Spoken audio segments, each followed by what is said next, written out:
Hello again. Today we're going to be talking about Jehovah's Witnesses and mental health. So, when I was a preemie, I did my absolute best to be a good Jehovah's Witness. I was a full believer. I completely believed it all. I had been trained in it since I was a fetus. And even though my dad had left when I was a kid and my mom was not that active until I became a teenager, I completely believed everything from day one. Everything that I was told from the podium, from Watchtower, from the Awake, from the governing body, I believed it. I took it as gospel. I believed it to be true. And I did what I was supposed to the best of my abilities. I had JW Library installed on my phone. I went to all the meetings. I participated. I watched JW broadcasting. I would sometimes make a really big deal about watching JW broadcasting. And I did my very best to immerse myself in the world of being a Jehovah's Witness. And I was a firm believer, and I had very few doubts up until my 20s. And despite all of that, I fucking hated every aspect of being a Jehovah's Witness. Deep down, I would not admit it, but I hated it. I really, really, really hated every part of being a Jehovah's Witness. I remember breaking down and crying because I had either read or heard something about how Jehovah's Witnesses would still be expected to do all the things that Jehovah's Witnesses do now in paradise. And the idea of doing this forever almost made me not want to survive Armageddon at all. Birds pecking out my eyes seems like a really good idea in exchange for not having to be a Jehovah's Witness for all of eternity. Like, the idea of living forever, that's one thing, like, cool. I would get to have a tiger, and that was cool as well. Everybody's promised like a tiger or a panda for some reason. Pandas suck, by the way. Why do you want a panda? They don't even like themselves. Like, they don't want to be here, and we just as humans decided, oh, these things are really, really cute. We're gonna save them and put a lot of effort and money into saving this creature that nature doesn't fuck. So I hated praying, not in particular, but I hated praying for one of the reasons why I hated a lot of aspects of being a witness, and that's because articulating my thoughts and having a steady flow of expression was, and still is to this day, really, really difficult and probably impossible for me in most circumstances.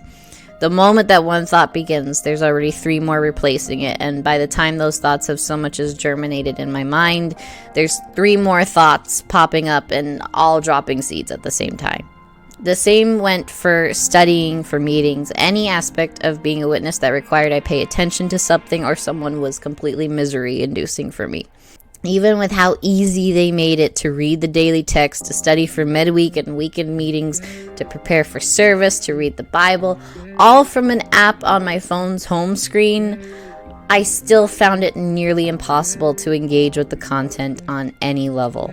It was boring, it talked down to me, it induced anxiety in me. I didn't like it. I avoided it as much as I possibly could until the guilt of not doing what I was supposed to do outweighed the anxiety and displeasure of actually doing it. And yet, when I escaped Watchtower's grasp on my mind, suddenly you can't get me off the shit that they put out. I want to know what they're telling my friends and family who are still witnesses. I want to know the doomsday messages that they've been preaching. And I find their nonsense both humorous and terrifying now. More so than when I just found it boring before. But one of the richest things that I have found while skimming the jw.org website for content is their latest Watchtower magazine focused on mental health. From an organization that taught my family to discourage me from attending therapy of any kind because God is the best therapist. From an organization that tormented me with the image of birds eating my eyes if God decided I shouldn't make it through Armageddon. From the organization that made the notorious bunker videos.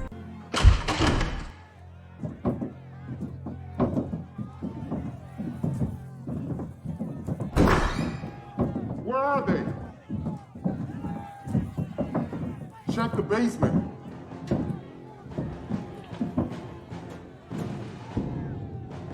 Shut that door.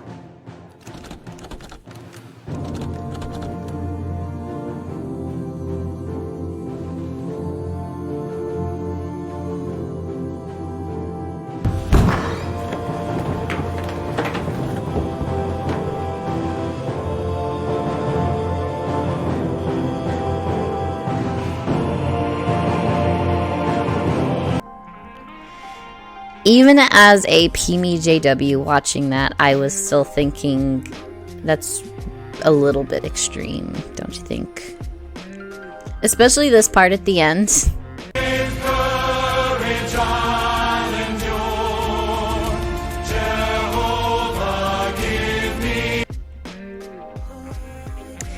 These people care about your mental health, guys.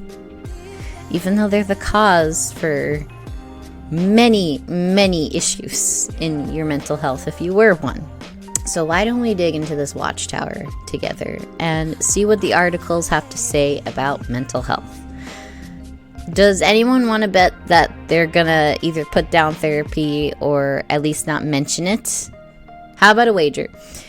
If they do recommend therapy at any point, I will perform a word-for-word reenactment of the Pillowgate videos.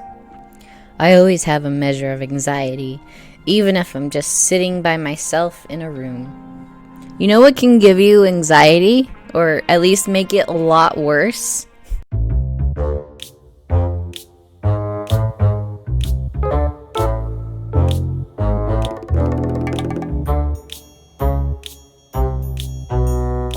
Remember, these people care about your mental health. They care that you have anxiety and depression and you're thinking constantly about the fucking US government breaking down your goddamn door and pointing guns at you because you're a Jehovah's Witness. What is mental health?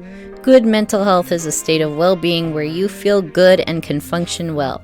You can cope with normal stresses, work productively, and feel satisfied with life. A mental disorder is not the result of personal weakness, is a medical condition that causes significant distress and disrupts a person's thinking, emotional control, and behavior, can often upset a person's ability to relate to others and to handle the daily demands of life, can affect people of any age, culture, race, tribe, religion, educational background, or income level. I noticed they didn't say gender. That's interesting. So we kind of have some impressive language here with acknowledging that mental illness is a medical condition. That shouldn't seem like a big deal, but trust me, when I relate some personal experiences, you're gonna see why that stands out to me. The wisest man who ever lived, Jesus Christ, stated, "Healthy people do not need a physician, but those who are ill do." Those struggling with health challenges who receive appropriate medical therapy and medication can do much to minimize their symptoms and can be helped to live a productive and fulfilling life. It is wise for such ones to not delay treatment if the symptoms are serious or prolonged. Asterisk. I didn't know that you'd need an asterisk after stating something like that, but listen to what the asterisk is. The Watchtower does not endorse any particular approach. Each individual should carefully evaluate his or her options before making a personal decision. So, they felt the need to include a disclaimer stating that they do not endorse therapy, essentially. So, do I get to do the Pillowgate video or not?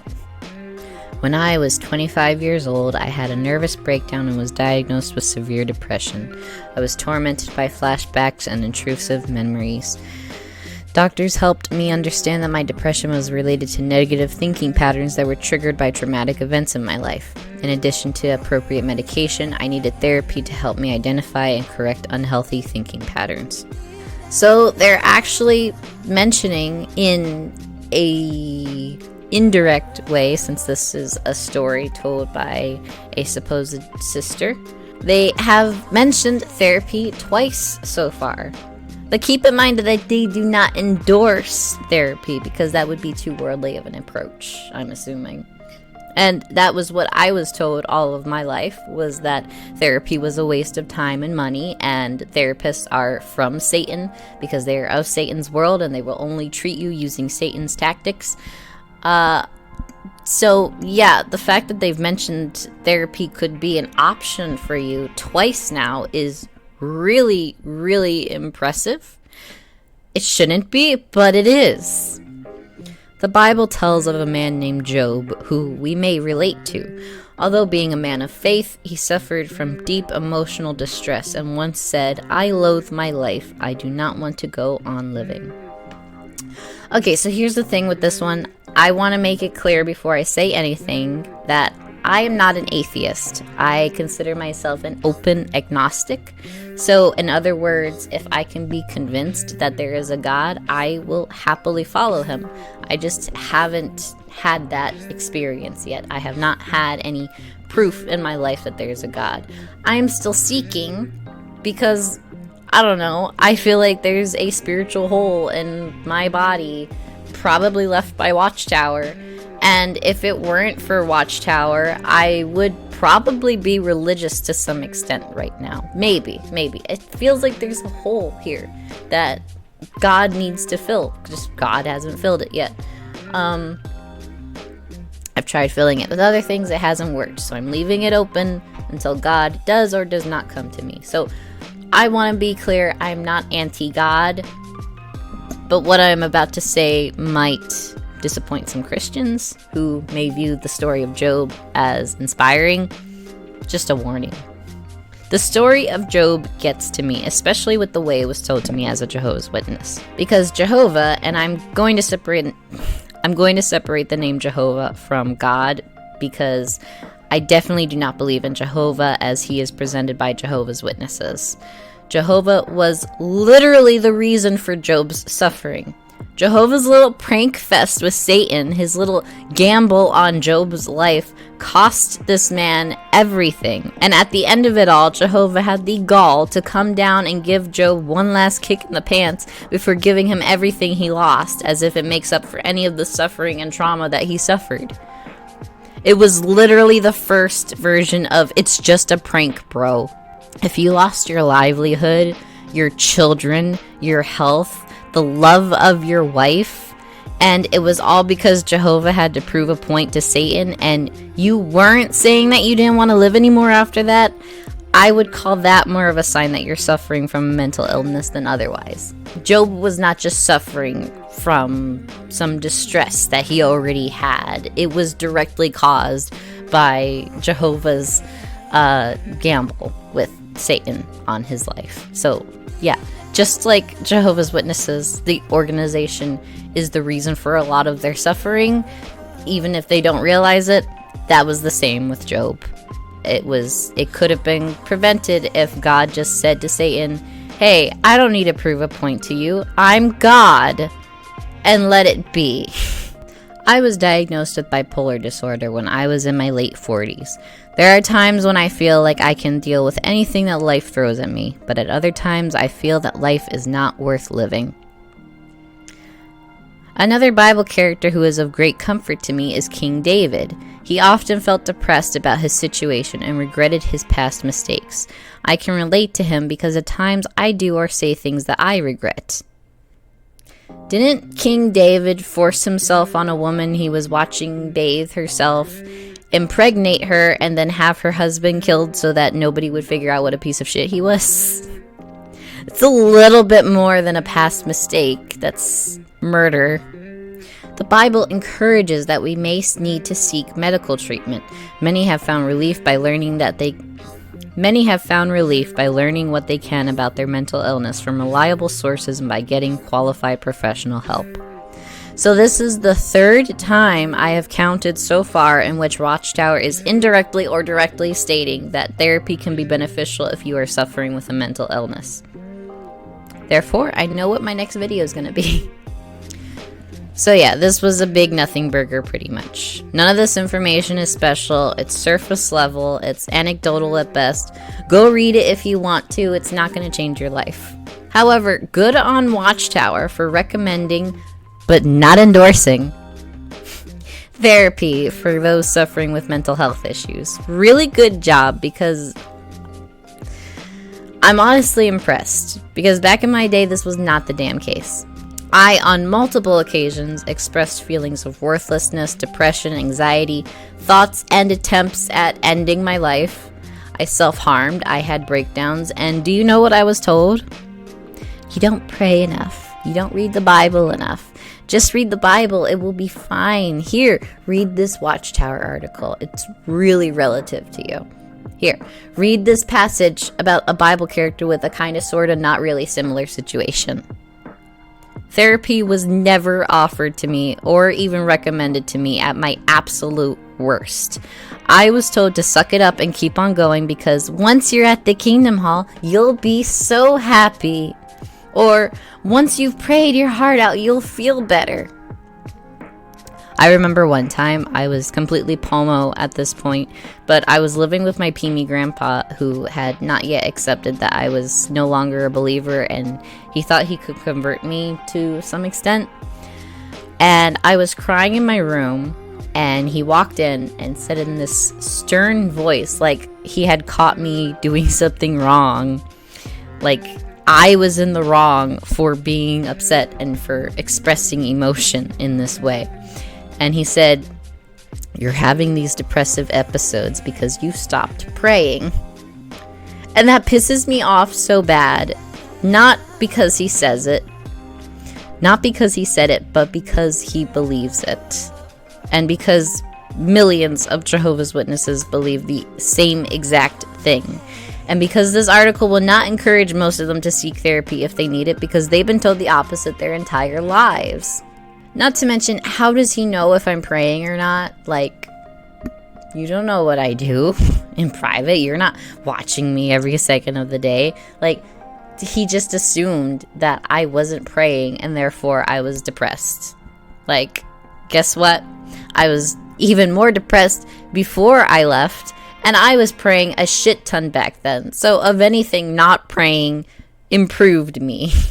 I can have hope that this is not the case, and that JWs who do need therapy, which may as well be all of them, will go out and get it if they need it because of this article. I cannot imagine any good therapist would take one session with a JW and not determine that at the very least a major exacerbation of their symptoms is life as a JW. The control and manipulation is too extreme and deep-rooted for it to not have a negative impact on your life in some way, whether you are aware of it or not. I was literally just talking to my therapist yesterday about the books that were shown to me when I was a kid, depicting death and murder and destruction at Armageddon, and I'm sorry, but it's impossible to look at all of this, again, in a children's book, and say with a straight face that this organization cares about your mental health at all. It is a lie. They want you to be afraid. They want you to be anxious. They want you to feel guilty because they want to be the answer to all of the problems they are causing in your life. Fear of dying at Armageddon. Looks like you gotta be the best JW you can be then. Anxious because you're poor. Don't work more. Do more for God and He will take care of you. You could be blood guilty if you don't preach, so go out and preach. Blood guilt, by the way, seriously pushed me over the limit with my anxiety when I was first made aware of. Essentially, blood guilt occurs when you could have preached to someone and turned them to Jehovah, but you didn't. So now at Armageddon, that person is going to die because they never learned the truth, and you, by extension, will have essentially murdered that person because you never warned them when you had the chance. So now you're doomed too. And that scared me so damn much. Like, imagine being at the supermarket and you're next to a random person and they strike up a convo with you and you suddenly get this feeling that you could turn the conversation into a preaching session, but you don't. And for the rest of the day, you are just filled with this anxiety that you might have just sealed your fate at Armageddon because you didn't preach to that random civilian when you could have. That is how it was taught to me, and that kept me awake on so many nights, just begging God to see it my way and to please not kill me over it.